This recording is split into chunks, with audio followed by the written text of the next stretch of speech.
Bonjour et bienvenue sur la chaîne de Vous à moi. Aujourd'hui, j'accueille Alex Michel pour parler en fait de son. Einstein disait, tout est énergie et c'est tout. Alignez-vous sur la fréquence de la réalité que vous désirez et vous l'obtiendrez forcément. Il ne peut en être autrement. Ce n'est pas de la philosophie, c'est de la physique. Voilà, donc pour débattre de ce sujet, je reçois Alex Michel sur la base de ses travaux, ses recherches et de son livre Le pouvoir extraordinaire des sons, qui a été préfacé par Luc Baudin. Alex Michel est à la tête de Mental Wave depuis de nombreuses années. Bonjour Alex Michel, qu'est-ce qui vous a amené à vous intéresser au son? Eh bien, bonjour Elisabeth et merci de m'inviter on peut peut-être se tutoyer, sur ta Oui, communauté. bien sûr, avec plaisir.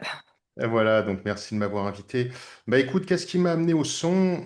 Déjà, on va dire que j'ai quasiment toujours baigné dedans, même au stade fœtus, on va dire, puisque mon père était un grand mélomane et écoutait énormément de musique. Et donc déjà, dans le ventre de ma mère, eh bien, j'écoutais de la musique. Et d'ailleurs, il y a de nombreuses études qui montrent Bien sûr. que le fœtus est réceptif en fait à la musique. Et c'est pour ça que nous sommes d'ailleurs avant tout un être aquatique et acoustique et vibratoire. Euh, donc voilà, déjà, j'ai toujours baigné dans la musique. Dans ma famille, ben, mon frère aussi faisait d'un instrument. Moi-même, ensuite, j'ai appris le piano. Voilà, je fais le conservatoire de musique. Et puis, bah, je me suis progressivement intéressé au son en tant que tel, voilà. C'est-à-dire au design sonore, le besoin aussi de créer mes propres sons. Euh, et puis, à un moment dans ma vie, il y a eu un tournant, on va dire, où j'ai traversé une période très difficile, et je me suis servi de la musique pour me réharmoniser quelque part, pour avoir une renaissance. Hum, Ça s'est fait plutôt naturellement puisque j'ai toujours plus ou moins composé. Voilà, j'ai toujours aimé la composition. Et donc, j'avais entendu des créations en fait à l'époque de Robert Monroe qui commercialisait une série d'enregistrements qui s'appellent les Emisync, voilà, qui sont des enregistrements avec battements binauraux, si ça te dit quelque chose. Oui, oui, les battements binauraux, en fait, c'est des sons différents dans les oreilles, mais qui créent une harmonie, mais qui sont pas au même moment, quoi. C'est ça exactement. Les battements binauraux, en fait, c'est un principe acoustique qui consiste à envoyer une fréquence d'un côté, de l'oreille droite par exemple, une autre de l'oreille gauche, et la soustraction de cette fréquence, le cerveau va l'interpréter et va se caler sur la même fréquence, donc sur le même rythme cérébral, on va dire. Enfin, on pourra en reparler si tu veux. Oui, je m'interrogeais justement à ce sujet-là. Pour les gens qui ont des problèmes auditifs, Oui, ça doit avoir un impact moindre. oui, oui, tout à fait. Alors, pour ce type de principe, mais après, Oui, bien sûr. le son, comme c'est une vibration mécanique, ben voilà, qu'on entende ou pas, de toute façon, on ressent les vibrations sonores. Ouais. Et donc, pour revenir voilà, à l'histoire de ma vie, donc en ayant traversé une période très difficile, je me suis réfugié dans la musique et plus particulièrement dans la composition et dans la recherche sonore pour essayer de comprendre les fondamentaux, si tu veux. Euh, comment la musique pouvait avoir un bienfait au niveau de l'être dans sa globalité. Mm. Et en faisant, c'est là où j'ai commencé à faire des recherches, etc. Eh bien, j'ai réussi à me sortir de cet état, on va dire, dépressif, d'accord? Euh, donc ça marchait sur moi. Ensuite, j'en ai fait profiter mon entourage. Oui, Voilà. Et ensuite, à l'époque, bah, j'ai lancé Mental Waves, qui est une sorte de laboratoire de recherche, en fait, même s'il y a un site et oui, que je propose des musiques. C'est avant tout, voilà, c'est un concept, une philosophie, où j'ai démarré. Et à l'époque, en fait, j'offrais mes musiques. Voilà, puisque j'étais tellement fier oui. d'avoir conçu des musiques particulières que je les offrais. Et puis, au fil et à mesure des années, eh bien, c'est devenu une véritable activité Oui, bien professionnelle. sûr.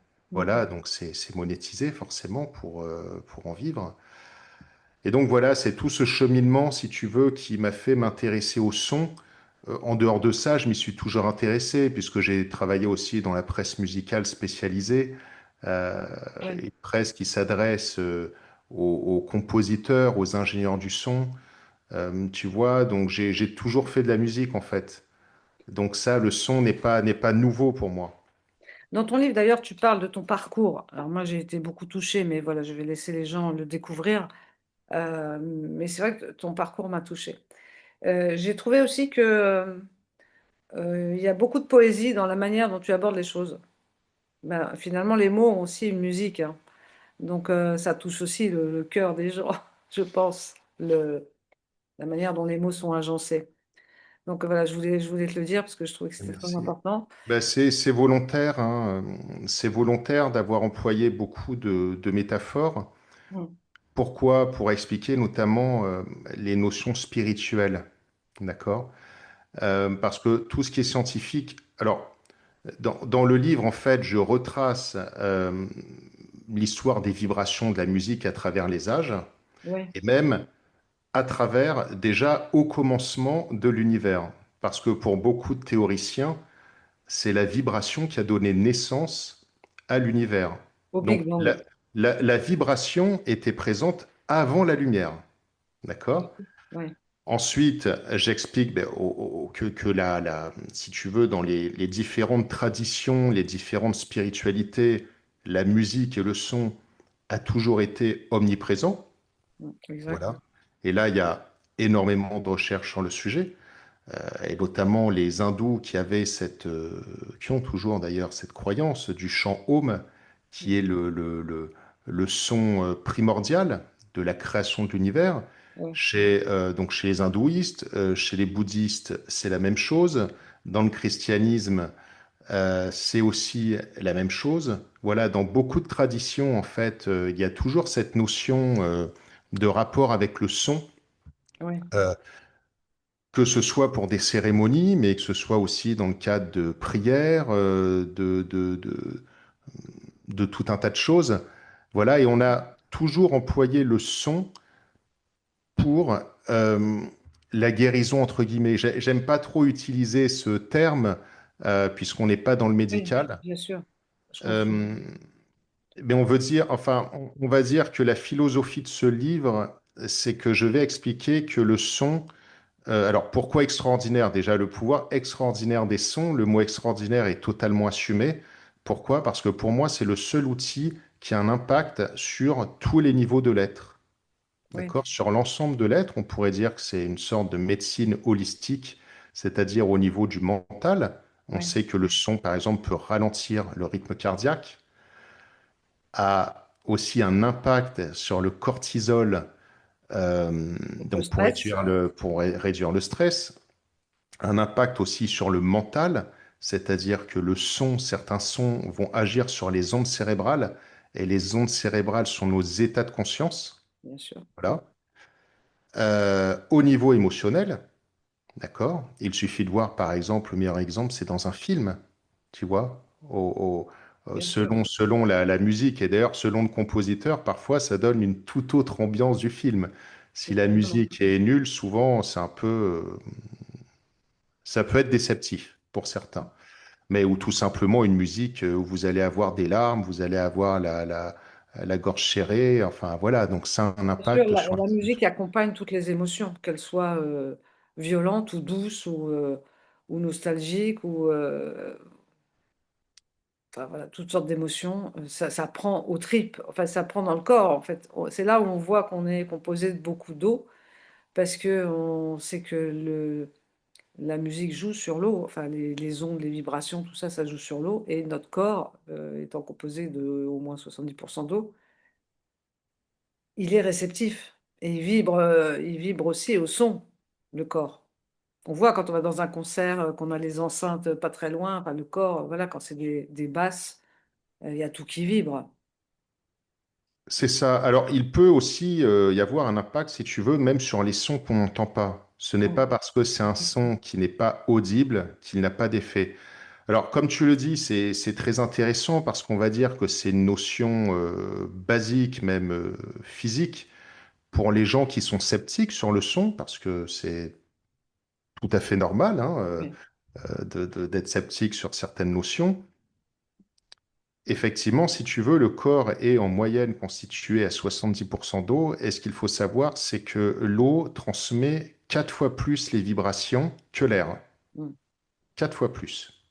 Ça, c'est une première chose. Les eaux aussi transmettent beaucoup plus que l'air les vibrations. ouais, Lorsqu'on voit par exemple qu'on arrive à détruire des caillots, des calculs rénaux avec un laser, hein, en clinique, un ouais, laser, c'est quoi? C'est un son pulsé, c'est une vibration en haute fréquence, d'accord? Donc qui n'est pas audible pour l'être humain, puisque le spectre humain va de 20 Hz à 20 000 Hz. Donc bien évidemment, les animaux, ça monte beaucoup plus haut, on est d'accord. mm, Mais c'est quoi? C'est une vibration. L'IRM, qu'est-ce que c'est? C'est aussi une onde, une vibration. Tout le monde a entendu parler du verre de cristal qui se casse avec un son strident. ouais. Un, Donc, un infrason presque. un infrason. Alors, Presque, je dis, j'ai oui, pas. Ouais, oui, un ultrason plutôt. ouais, Un ultrason dans si les tu aigus. veux, les fréquences aiguës. Donc, ça, c'est tout à fait normal. Enfin, si tu veux, ça se comprend, hein, ça va de soi, que le son a un impact sur la matière et sur le vivant, Mm, et donc sur l'homme. Voilà. Et d'ailleurs, il y a quelque chose qui est très intéressant, c'est que dans plusieurs magazines de Nature, Nature, c'est le plus grand magazine mondial. Alors, c'est pas pour le grand public, c'est uniquement pour les laboratoires et les professionnels de la santé. ouais. Voilà. Qui a euh, parlé, il y a eu plusieurs articles ces derniers temps sur le fait que le son communique avec les cellules du corps. Tu vois? Donc le son. Euh, un autre exemple, par exemple, le MIT notamment, qui est le plus grand institut de recherche aux États-Unis, un des plus grands instituts de recherche, a publié 2 articles comme quoi la fréquence 40 Hz avait une incidence sur la protéine qui est mise en cause dans la maladie d'Alzheimer. Ok. Voilà. Euh, que c'était très prometteur à l'avenir pour travailler justement sur, pas la guérison, mais sur on va dire, pour ralentir la dégénérescence du cerveau. D'accord. D'accord? Alors, c'est marrant parce que justement, 440, c'était en 1953 où la famille des, je crois que c'était les Rockefeller, avait demandé à ce que la musique, toutes les musiques, soient non plus en 432 mais en 440. Donc c'était plutôt perçu jusqu'à présent comme un aspect négatif, plutôt qui engendrait plus d'agressivité, des choses comme ça, contrairement à la 432. Mais là, en fait, ce que tu viens de dire démontre qu'il y a aussi un Alors là, je impact. parle de 40 Hertz, hein, Ah, Elisabeth. 40, pas Oui, 440, oui. 40. Ok, j'ai mal compris. Alors. Ok. Je parle de 40 Hertz. Et c'est très intéressant ce que tu dis, si je peux me permettre, euh, parce qu'il y a énormément de polémiques depuis des années et des années sur le Exact, 432 et le 440. exact. Est-ce que tu veux que j'explique un petit peu? Ça faisait Tout à partie de fait. tes questions? Oui, oui, c'était. Bah, voilà, si je l'évoque là, c'est en fait ça m'a fait raccord, mais j'ai dû entendre 440 au lieu de 40. Oui. J'avais le sujet en tête, je sais pas. Alors oui, Alors, oui, c'est parce souvent que le débat. Ouais. Mm. c'est vrai que bon, les gens, bon, sauf les musiciens, connaissent très bien. En fait, le principe est le suivant, c'est qu'on est pour un orchestre, pour s'accorder, ou tout instrument, on s'accorde sur le La en 440 Hertz. D'accord? Oui. C'est une norme, effectivement, de 1953. Voilà, ou pour que tout le monde joue sur la même tonalité. Et c'est pour ça que lorsqu'on va dans un concert, par exemple, on voit tous les musiciens en train de s'accorder, parce que sinon ce serait chaotique, ce serait la cacophonie. Voilà. Et pourquoi pas 432, comme c'était précédemment Alors, le cas? alors justement, Par rapport à ça, si tu veux, en fait, on entend de tout et n'importe quoi. Tu parlais de Rockefeller, il y en a qui parlent de l'occupation nazie, etc. En fait, toutes ces notions, si tu veux, ne sont pas historiques et je n'ai jamais trouvé d'informations sur le sujet. D'accord. D'accord? Ouais, Parce que tu sais que sur Internet, on voit beaucoup de choses. bien sûr. Mais dans mon livre, justement, j'ai fait la part des choses, c'est-à-dire que quand je n'ai pas de source, je n'ai pas affirmé des choses. Ouais. J'en affirme uniquement s'il y a des sources. Et d'ailleurs, à la fin du livre, je ne sais pas si tu as vu, il y a Oui, énormément alors de... j'ai compté le nombre de pages qu'il y a de tout ce qui contient tes ressources. Justement pour étayer ce que tu as écrit dans le livre, il y a quand même 15 pages.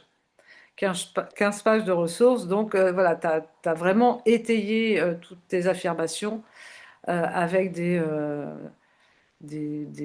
ressources, des études. Alors bon, c'est vrai que la science confirme pas encore vraiment, même si là on commence à se rapprocher quand même de la science, hein. Plus ça va, plus c'est le cas. Mais voilà, c'est pas parce que la science ne valide pas tout que ça n'existe pas et qu'il n'y a pas des vraies études qui sont faites. C'est le cas aujourd'hui. Tu as réussi à trouver quand même 15 pages de liens, hein. C'est énorme. C'est énorme. Ouais, moi, j'aurais pu en mettre beaucoup plus, mais tu sais, à un moment donné, enfin, fallait être limité aussi, parce que sinon, ça peut représenter le livre 2000 pages. Enfin, tu vois, bon, Oui, bien sûr. ça peut être infini. Mais pour revenir à cette notion de 440-432, effectivement, on parle des bienfaits si on s'accorde au La, donc en 432 Hertz. Pourtant, il y a peu de différence, hein. Enfin, au niveau, si tu veux, même pour un musicien, tu vas pas percevoir la subtilité entre un La en 440 et un La en 432. Mais D'accord. cependant, il y a beaucoup de relations avec la numérologie. Voilà. Ok. C'est-à-dire que ce 432 a un symbole très fort. Voilà. Notamment avec le nombre d'or. Parce que, tu sais, la musique, la gamme, en fait, c'est mathématique. C'est-à-dire que si tu changes le La de 440 en 432, du coup, toutes les autres notes vont suivre, c'est-à-dire qu'il va y avoir un décalage de ces fréquences. Ouais. Alors, d'une part, le fait de s'accorder en 432 versus 440, ça va permettre d'entendre d'autres fréquences et donc d'autres harmoniques qu'on n'a pas forcément l'habitude d'entendre. Donc ça, c'est très intéressant, voilà, de ne pas être normé, si tu veux, dans quelque chose où on entend toujours les mêmes fréquences. Et d'autre part, pour beaucoup de musiciens, dont moi, et c'est pour ça que je compose principalement accordé en 432, je trouve qu'il y a un côté plus rond, voilà, parce qu'on est un tout petit peu plus bas et on sait notamment que les basses fréquences sont extrêmement bénéfiques pour le corps. Voilà. Alors là, on n'est pas du tout dans les basses fréquences, hein, mais disons qu'on ajuste légèrement. Euh, donc il y a une sorte d'harmonie, et d'ailleurs en cymatics aussi, ce qui est étonnant et ce qui est très beau, la cymatics, qu'est-ce que c'est? C'est une science qui permet de rendre visible le son. Donc c'est pas du tout ésotérique, hein. C'est Ernst Chladni, le père de la cymatics, qui a découvert ça. Euh, Chladni, c'était un physicien et un musicien qui un jour, sur une plaque en fer, Oui, a mis de la poudre et avec un archet de violon, il a frotté et il a vu cette poudre s'organiser et créer un très beau mandala, une figure géométrique. Voilà.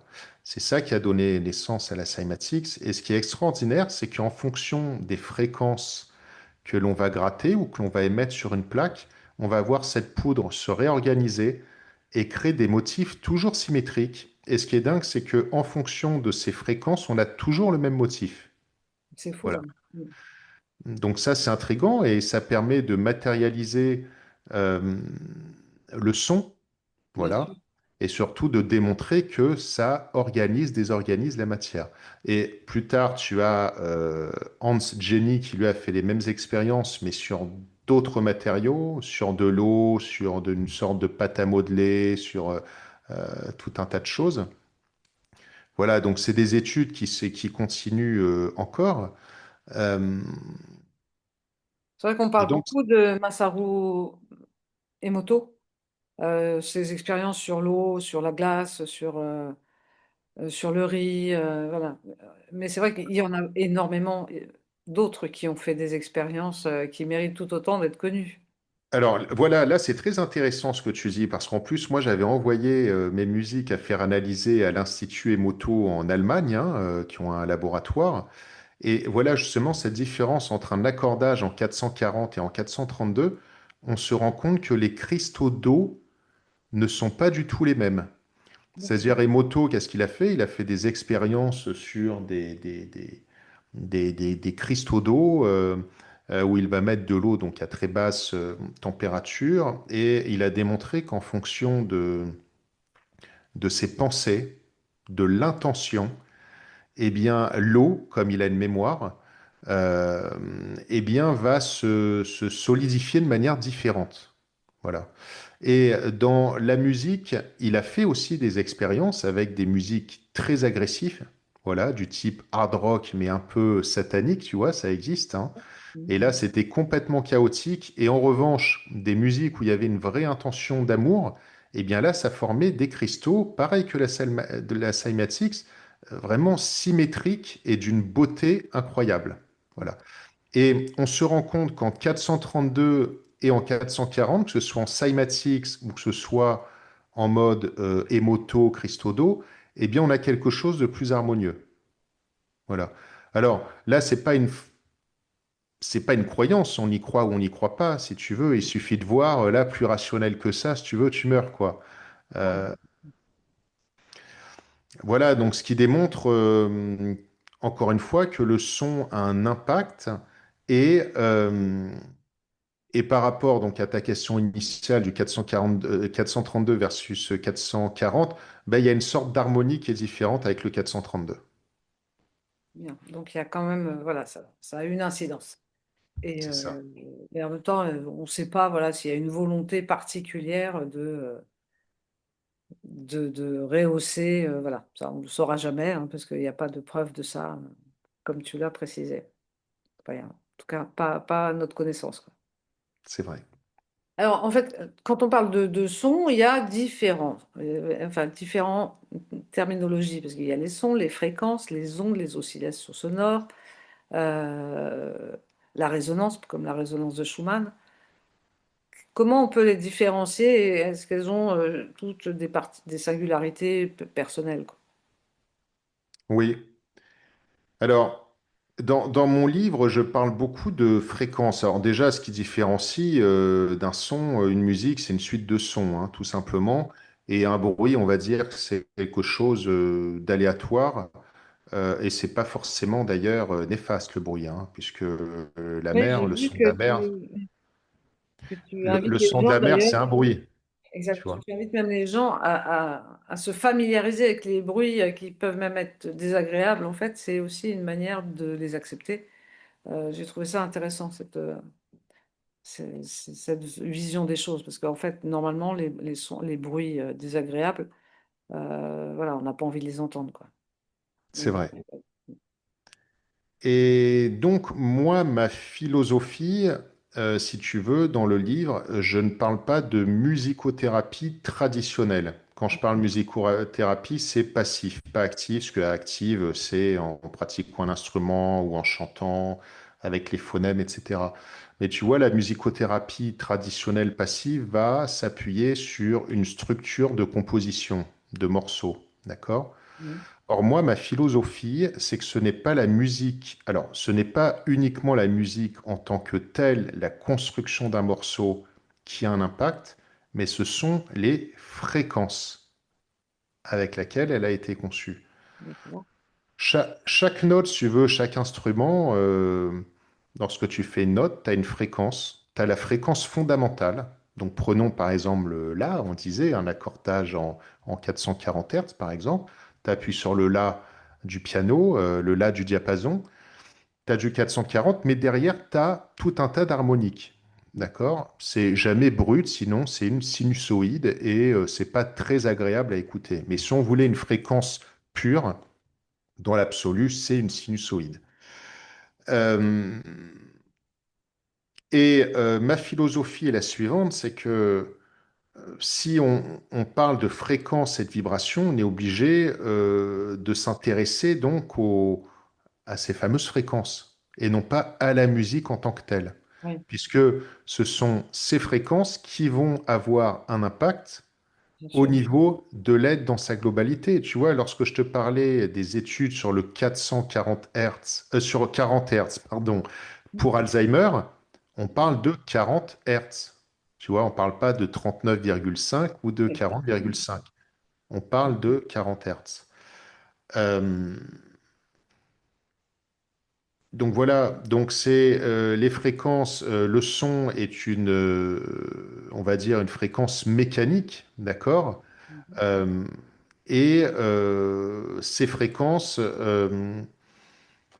ben, en fonction des fréquences que tu entends, si tu veux, des différentes fréquences, ton cerveau et ton corps ne vont pas réagir de la même manière. Voilà, Oui, parce qu'il y a une résonance en soi des fréquences. Et donc, selon la fréquence, le corps réagit forcément différemment. c'est ça, exactement. Au D'ailleurs, les niveau, gens qui vendent des objets avec des fréquences oui, pas audibles, en fait, est-ce que ça a vraiment, ça peut avoir un impact sur une efficacité, quoi, en fait, si on n'entend rien du tout? j'en doute, j'en doute. J'en doute. Après, tu sais, il y a tout un tas de choses que l'on voit un peu partout. Mm, Personnellement, je les ai pas testés ou je les ai testés pour certains modèles, mais ça ne m'a pas convaincu. mm. Ce qui fait aussi ma spécificité, si tu veux, par rapport à des confrères, c'est que j'utilise beaucoup d'outils de mesure. Ouais, Voilà. J'utilise beaucoup d'outils de mesure, c'est-à-dire que, tu vois, quand j'ai écrit ce livre, je voulais un peu me distinguer de tout ce qui est sorti jusqu'à présent, et il y en a beaucoup, pour justement avoir cette notion spirituelle, mais aussi scientifique, parce on est obligé à un moment bien donné sûr. de rationaliser un minimum de choses. Et d'ailleurs, dans le son, dans l'analyse sonore et des bienfaits du son, ça avance chaque jour. Tu vois, on découvre des choses chaque jour. Et donc, j'utilise des instruments comme un électroencéphalogramme, par exemple, qui permet de voir l'impact de certaines musiques, de certains sons, certaines ambiances sonores, comment elles impactent le mental au niveau donc de l'oscillation, si tu veux, des ondes cérébrales, des différentes ondes cérébrales, donc gamma, bêta, alpha, Tu veux etc. dire avec des électrodes? Avec des électrodes sur le cuir chevelu, tout à fait. Et d'ailleurs, en présentiel, j'ai déjà fait des démonstrations sur du public en leur montrant qu'il y avait un réel effet en fonction de certaines musiques, en fonction de leur conception sonore, qu'il y avait un effet sur les ondes cérébrales. Voilà. Euh, voilà, donc je fais de la cymatics, enfin j'ai tout un tas, j'ai un stéthoscope par exemple électronique qui permet d'enregistrer les sons du corps. J'ai un hydrophone qui est un micro sous-marin. J'utilise des micros de contact aussi, ce qu'on appelle des piezo, pour enregistrer le son de la matière. Ça peut être aussi un géophone qui enregistre les sons telluriques. Euh, donc tu vois, j'utilise beaucoup d'appareils Mm. euh, pour mener des recherches, pour expérimenter aussi de moi-même. Pourquoi? Parce que il n'y a pas énormément de recherches dans ce sujet. Enfin, il y en a, Le mais pas sujet, il est vaste. suffisamment à mon goût. Ouais. Le sujet est vaste parce qu'il y a aussi, on sait maintenant que les plantes, les arbres ont des sons, des fréquences. On sait qu'ils communiquent entre eux. Alors pas seulement avec les champignons, parce que les arbres, on sait qu'il y a une sorte d'internet, d'internet pour les arbres à base de champignons. En fait, ça fait comme une toile, hein, une toile d'araignée ou une toile du web, hein, puisqu'on parle de communication entre les arbres qui leur permet d'annoncer un danger, par exemple, et ça permet à certains arbres de se mettre en alerte et voire même de développer des poisons qui peuvent envoyer au danger qui s'approche. Mais en fait, on se rend compte que tout émet des fréquences. et diverses fréquences, parce que là, on parle de communication, on parle d'un arbre qui alerte sur un danger. Moi, je trouve ça complètement fascinant. Et je sais que depuis quelques années, ils font des recherches justement sur les arbres, même de leur manière de pousser sans lumière, par le son, quoi. C'est complètement fou, quoi.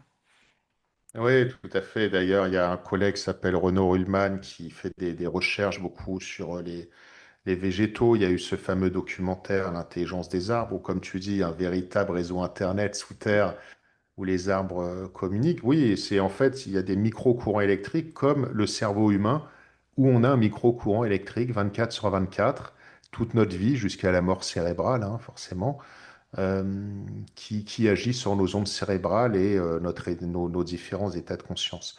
Et justement, en parlant de la nature, il y a quelque chose de très intéressant aussi, c'est que en ce qu'on appelle en bioacoustique, qui est une discipline qui étudie en fait la communication animale à travers le son, comme par exemple les baleines à bosse qui communiquent en envoyant des signaux sur des centaines de kilomètres, que lorsque dans des endroits en fait isolés où il n'y avait pas d'activité humaine, eh bien la biodiversité se portait beaucoup mieux. Voilà. En fait, on ne se rend pas compte, mais il y a des sons imperceptibles que l'on n'entend pas, mais qui existent, que l'on peut par exemple enregistrer avec des micros de contact. Et Mm. on se rend compte que tout ça crée une symphonie, que le monde, la vie est bien faite, et que si l'homme perturbe certains phénomènes sonores, eh bien, ça nuit à la nature. Voilà. Et on l'a vu, par exemple, pendant le confinement, il y avait des oiseaux qui avaient un son beaucoup plus harmonieux. Alors là, je te parle en enregistrement, hein. Ceux qui font du field recording, de l'enregistrement de terrain, c'est pas des on-dit. Enfin, tout ça, voilà, c'est encore une fois, c'est par rapport à des études. Donc ça agit aussi sur la biodiversité, le son, tu vois. Bien sûr. Et là, en fait, le danger, moi, là, que je vois vraiment proche, et enfin qui a déjà commencé, c'est les éoliennes dans les océans. Alors déjà sur Terre, on sait déjà que c'est dangereux pour les animaux, il y a des pertes de repères, et notamment dans la mer. C'est pareil pour les poissons. Il y a énormément de problèmes à cause des ondes électromagnétiques qui perturbent l'écosystème des mers. Donc ça, je ne sais pas, peut-être qu'il faudrait qu'ils en tiennent compte. Et justement, ça peut aussi perturber les migrations des poissons. Enfin, voilà, il y a tout un écosystème qui peut être en danger à cause des sons auxquels ils ne sont pas du tout habitués. Puisque Exactement. c'est aussi des sons, mais aussi des vibrations, puisque les ondes électromagnétiques, ça ressemble plus à des vibrations, enfin, c'est au moins des. Oui, à très très haute fréquence en fait, oui. Donc voilà, moi, c'est un danger que je vois que je trouve préoccupant. Voilà. Non, non, mais tu as tout à fait raison, puisqu'en fait, ça nuit à leur communication et à leur bien-être, hein, tout comme l'être humain, si tu veux. Si tu avais un marteau-piqueur sans arrêt à côté de toi, ce serait pas évident, hein, au niveau C'est bien-être. bizarre quand même, ce sont les écologistes qui, qui plébiscitent les éoliennes et qui devraient plutôt voilà, prendre soin de la nature, quoi. Il y a un paradoxe là, C'est qui est pas vrai, encore traité, quoi. c'est vrai. Alors, on a dans la première partie de votre livre, en fait, ce sont les savoirs anciens, les chamans, les Indiens, tout ça, c'est complètement passionnant. Et on s'aperçoit qu'aujourd'hui, en fait, les recherches et les technologies s'appuient sur ces savoirs anciens. Donc, je trouve il y a une belle osmose en fait dans l'approche que vous, chercheurs, hein, parce qu'en fait, tu fais partie des chercheurs par rapport, par exemple, à la santé. Le bien-être, hein, c'est aussi la santé, hein. Oui, bien sûr. Déjà dans les tribus anciennes, et je trouve intéressant que tu aies mis toute cette partie du savoir ancien pour l'amener aujourd'hui dans la technologie nouvelle. Oui, c'est vrai que si tu veux, ce que je pense, c'est que les anciens peuples, les anciennes civilisations ont posé quand même la base bien sûr. euh, du bien-être, des différentes thérapies. Et aujourd'hui, les scientifiques le découvrent à peine. Je prends un exemple, la méditation, tu vois, il y a quoi, il y a 20 ans, tu parlais de méditation, on te prenait pour un 68 heures attardé, Ouais, d'accord? Aujourd'hui, c'est partout avec Mathieu Ricard, avec Christophe André, où il y a des études cliniques, et voilà, où on explique tous les bienfaits. Et pourtant, pareil, c'est ancestral. Ça existe depuis des siècles et des siècles. ouais. Voilà. C'est bien qu'il La soit. naturopathie, il y a tout un tas d'exemples. Et effectivement, je m'appuie, je parle de Pythagore, par exemple, l'Antiquité grecque, de l'Égypte, avec leur Dieu qui construit à travers le son la parole.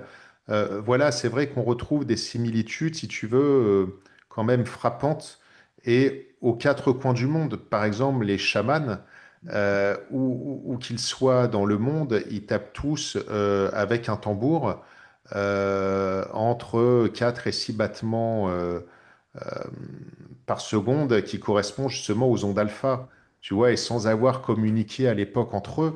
Donc, c'est des savoirs comme ça, on ne sait pas trop comment ils les ont acquis. C'est comme les pyramides, regarde, quand tu regardes aujourd'hui, même avec notre technologie actuelle que nous avons, on serait quasiment incapable de créer des pyramides. Voilà. Euh, Ouais, ben, le son, c'est pareil. Je pense qu'il y a des... je m'appuie à la fois sur des savoirs, des traditions anciennes et aujourd'hui ce qu'on arrive à découvrir avec la science moderne. Voilà. ouais, d'ailleurs, tu as ta propre méthode aujourd'hui qui s'appelle, on est passé ouais, excuse-moi, neuro, Neural Trim. voilà, excuse-moi. Non, non, mais je t'en J'aimerais bien que tu prie. nous en parles un peu parce qu'en fait, je trouve que ton programme, il est super intéressant.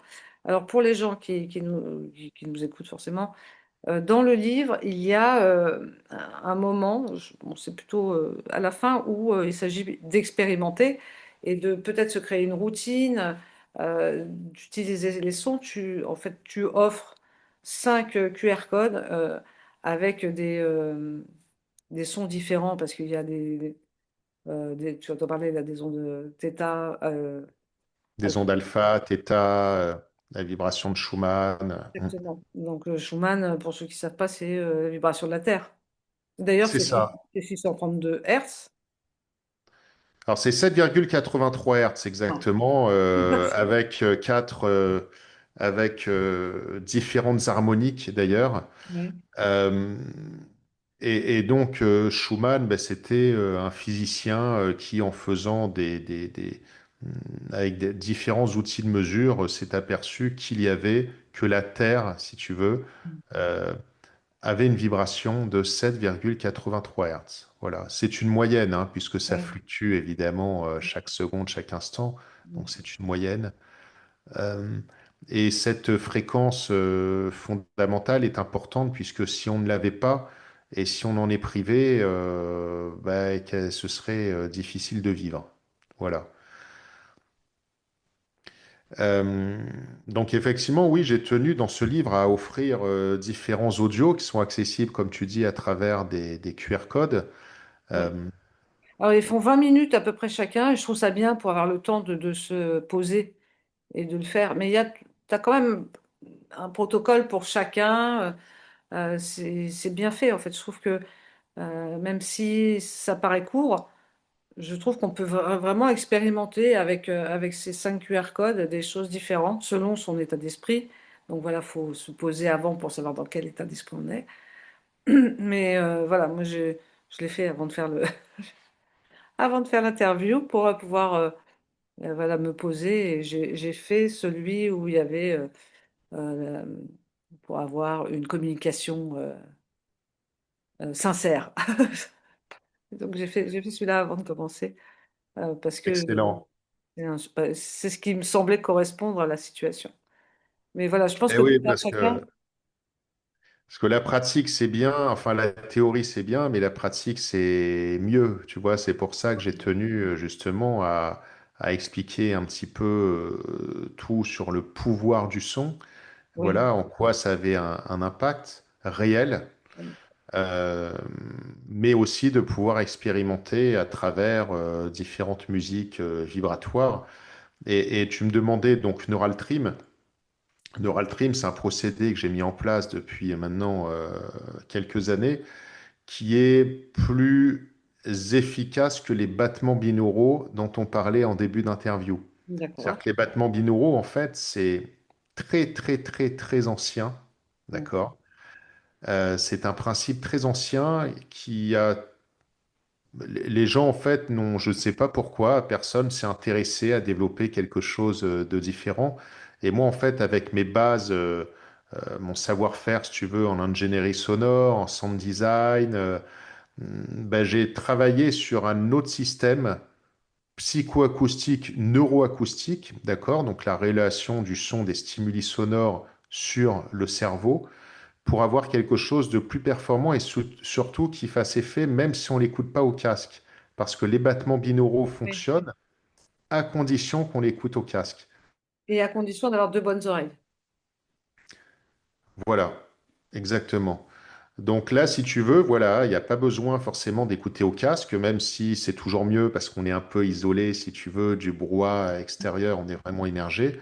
Mais effectivement, donc c'est des musiques qui permettent d'atteindre des états de conscience particuliers comme l'état méditatif, l'état de relaxation, l'état d'éveil, l'état hypnotique, etc., etc.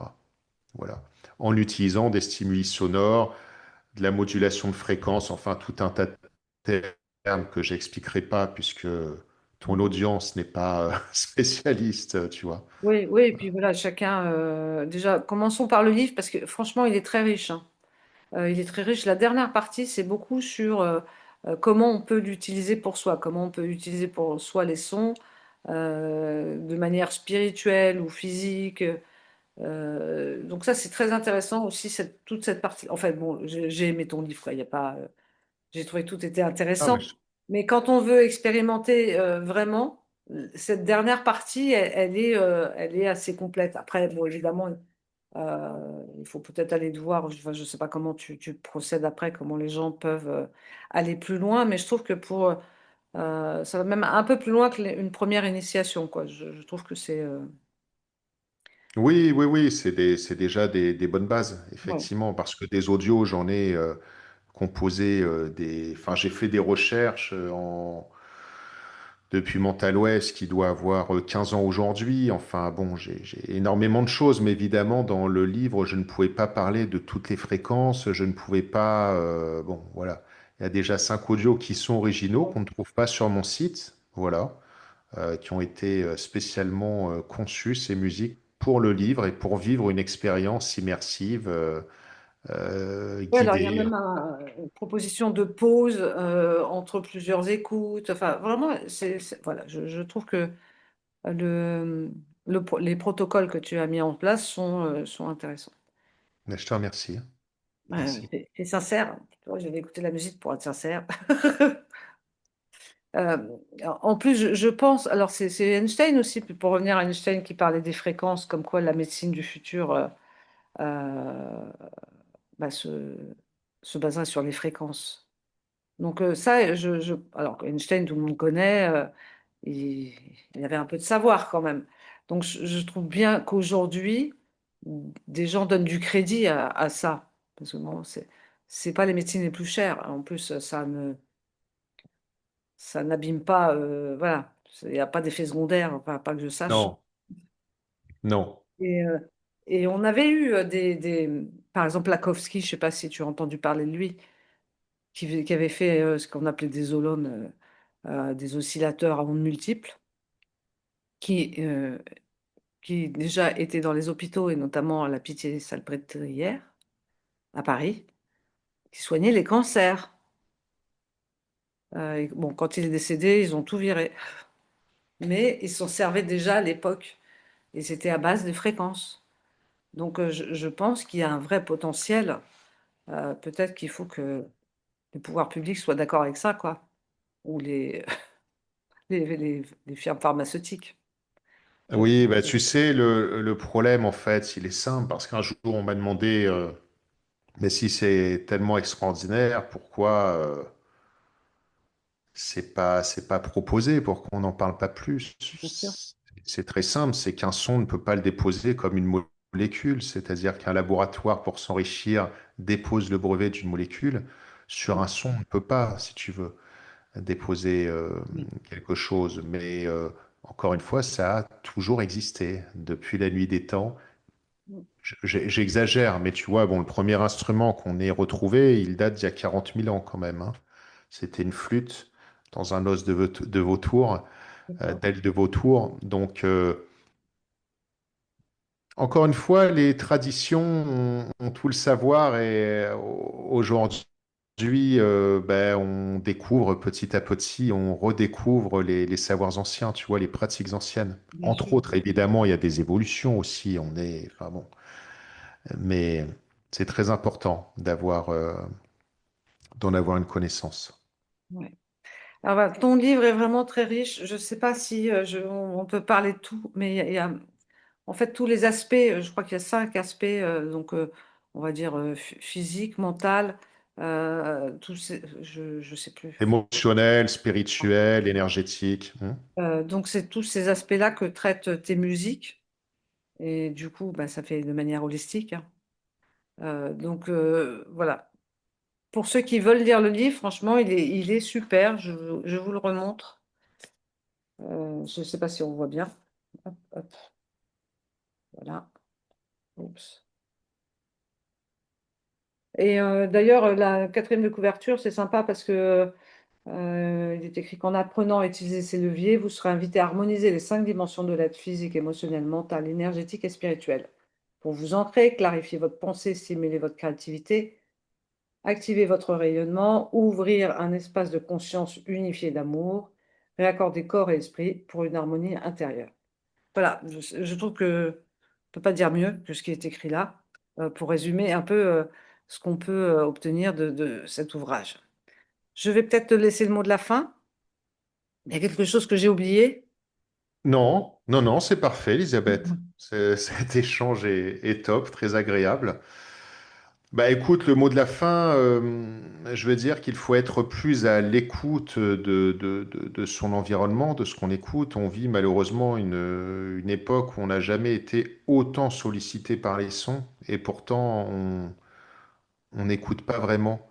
Euh, et alors quand je dis on n'a jamais été autant sollicité, c'est à travers toutes ces notifications, notamment de portables, Ouais, de nuisances sonores, mais on a perdu si tu veux, cette notion d'écoute réelle, d'écoute en conscience. Voilà. Et c'est ce que j'explique entre autres dans le livre, et ça me semble très intéressant d'aller aussi dans la nature, écouter le oui, se son de la reconnecter à mer, la le son des nature. Oui. oiseaux. Alors pour les gens qui sont dans les grandes villes, c'est un peu, enfin, c'est un peu plus compliqué, hein, parce que dans les grandes villes, bon, il y a des parcs. Il y a des parcs où, mais bon, après, du coup, il y a beaucoup de monde. Mais c'est vrai qu'il faut trouver des moments où on arrive à se mettre dans une bulle, hein, même dans un endroit où il y a du monde et un peu de nature. Alors, faut peut-être y aller plus tôt que les autres pour être plus tranquille. Mais je crois qu'effectivement, c'est une nécessité de se reconnecter à la nature. Et en même temps, je pense que ça pourrait aussi nous permettre de communiquer mieux aussi entre nous. Parce que voilà, c'est l'ère du bruit et c'est l'ère de la communication. On parlait des téléphones, tous les réseaux qui existent pour communiquer, hein. Maintenant, on peut parler avec le Tibet en 2 secondes, ce qui n'était pas le cas avant. Et pourtant, on n'a jamais été aussi seul, alors que la communication, c'est quelque chose qui rapproche. Donc voilà, je pense que il faut faire un parallèle entre la nature, soit communiquer des choses importantes, enfin, nous ramener à des choses importantes dans la vie, Hmm, comme la famille, les amis, l'entraide. Je pense que je suis c'est d'accord avec toi.